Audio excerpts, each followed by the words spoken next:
Hey guys, sagevalentine here, and this is my review of The Walking Dead Season 5, Episode 8, entitled Coded, aka the mid-season finale, so we have to wait till February 8th. Yeah, hold your horses, guys. We literally have like 2 months and 7 days as of today, so hold your horses, ladies and gents. Alrighty, and it will be crazy if during Black History Month, which is February, if we lose like Sasha and Tyrese in the same month. No, Aaron, do not give the writers any ideas, because I'm sure they watch YouTube, so I'm sure that, never mind. Anyway, guys, what did I think about this episode?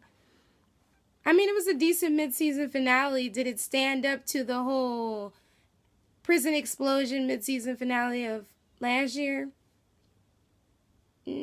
Not really. Did it hold up to the whole busting up into Woodbury mid-season finale?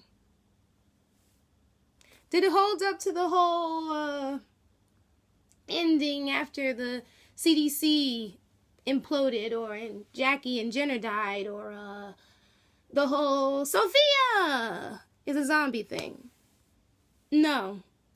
It was okay, though. Wasn't the best one I've seen, but that ending was the best part of the episode. I was pissed off at Father Gabriel. Now, we finally figured out that he went to go find some information. Oh my gosh, like, he is the most annoying character, and I thought Eugene was bad. I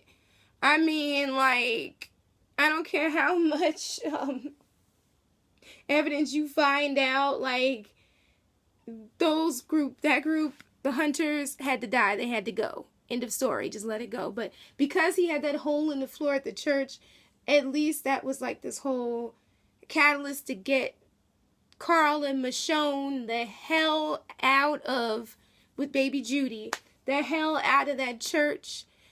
Because, call me crazy, but I don't think the walkers would have like escaped as quickly if Father Gabriel had kept his ass, yes, I said ass, not behind, in the church. Because by him being outside, that only antagonized the walkers and they pushed against the glass. But thank God that once he got back, they got inside, they were able to get outside.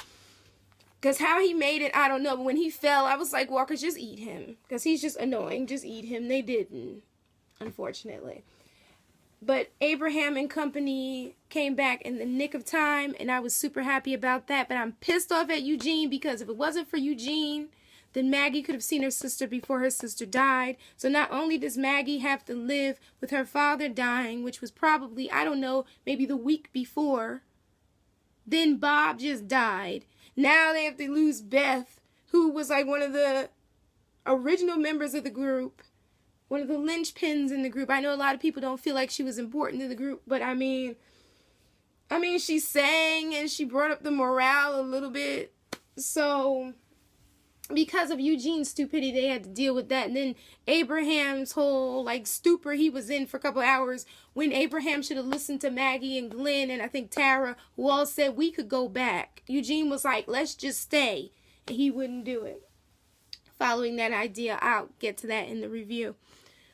So, the whole thing at the hospital, I mean, like, I honestly believe, and this is me, that Beth knew she was going to die, or she knew she wasn't going to make it out, or maybe she just didn't want to make it out. Either way, when she stabbed Dawn during that whole even exchange thing, I don't think it was that deep, but Dawn was so whacked out, she'd gone so far off the deep end that she just shot her. And I was like, this is the way that Beth is going to die? Like, you just shoot her straight through the head and poof, she's done. I was like, so we wasted the whole first half of this season trying to find Beth, trying to save Beth, for her to die like this. And when the cops were like, oh, you could trust us, that whole scene, I think they were talking to Rick, especially after what Hydra Bob cop did. I mean, I didn't cry that he died. I was upset that Beth died, but when he went, I was like, okay, he can go. with that whole thing, and then they're like, oh, well, we basically got you, to kill, after your friend died, to kill Dawn, because we really didn't want her around. You could stay with us. I was here with Rick when Rick was like, how about no? And I was like, don't stay with them. No, they'll have you guys killed or laying up there with IVs in your arm. Like, no, it's good. But the whole thing with that and that even exchange thing, like, Dawn had, like, lost it so much to the point where Dawn thought that Noah wanted to come back. Noah wanted to go home. That was his main plan. He was not coming back to that crazy hospital.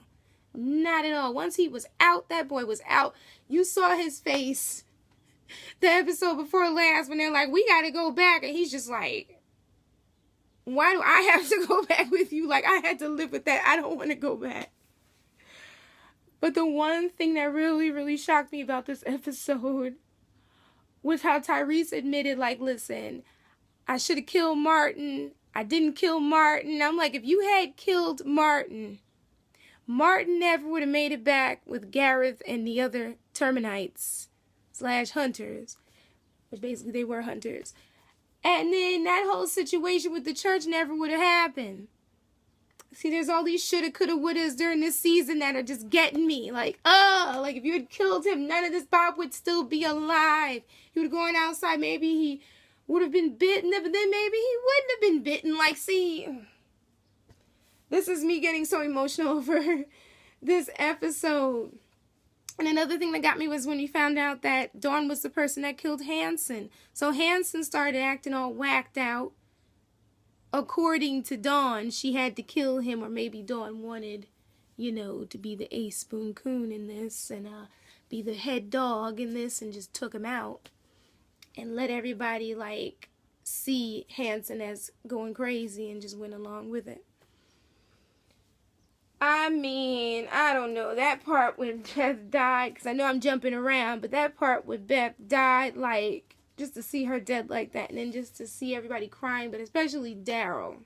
Daryl is the one character during this season that when he cries, like, you feel for him, because Daryl tries to be the big tough guy, but you could tell he was a softie. If you didn't notice that from season 1, go on back to season 1 and notice it. Like, Daryl's a big softie. He's a bamf, but he's a softie all in the same. And when he started crying, like, it was bad enough when he cried when Merle died. Then he cried when he saw Carol. Now he's crying with Beth. I couldn't.